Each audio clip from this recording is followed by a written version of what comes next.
கொட்டிவாக்கம் 182வது வட்ட திமுக சார்பில் ராஜீவ்காந்தி சாலையில் உள்ள ஒய்எம்சி திடலில் செயல் வீரர்கள் ஆலோசனைக் கூட்டம் நடைபெற்றது. சென்னை மாவட்டம் சோழிங்கநல்லூர் தொகுதிக்குட்பட்ட திமுக தென்சென்னை தெற்கு மாவட்டம் சோழிங்கநல்லூர் மேற்கு பகுதி 182வது வட்ட கழகம் சார்பில் கொட்டிவாக்கம் ராஜீவ்காந்தி சாலையில் உள்ள ஒய்எம்சி திடலில் உள்ள கலைஞர் திடலில் வட்ட செயலாளர் ஆறுமுகம் தலைமையில் செயல் வீரர்கள் ஆலோசனைக் கூட்டம் நடைபெற்றது. இக்கூட்டத்தில் சோழிங்கநல்லூர் சட்டமன்ற உறுப்பினரும் மத்திய பகுதி செயலாளருமான அரவிந்த்ரமேஷ் முன்னிலை சிறப்புரையாற்றினார். இதில் சிறப்பு மேற்பார்வையாளர் மாவட்ட பொருளாளரும் தொகுதி பொறுப்பாளருமான வேடச்சேரி பாஸ்கரன் பங்கேற்று சிறப்புரையாற்றினார்.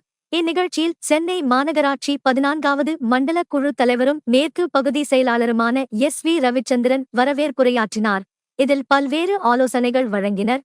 இக்கூட்டத்தில் கட்சி நிர்வாகிகள், மாவட்ட, பகுதி, வட்டம், பிற அணி பொறுப்பாளர்கள், கட்சி தொண்டர்கள் பலர் கலந்து கொண்டனர்.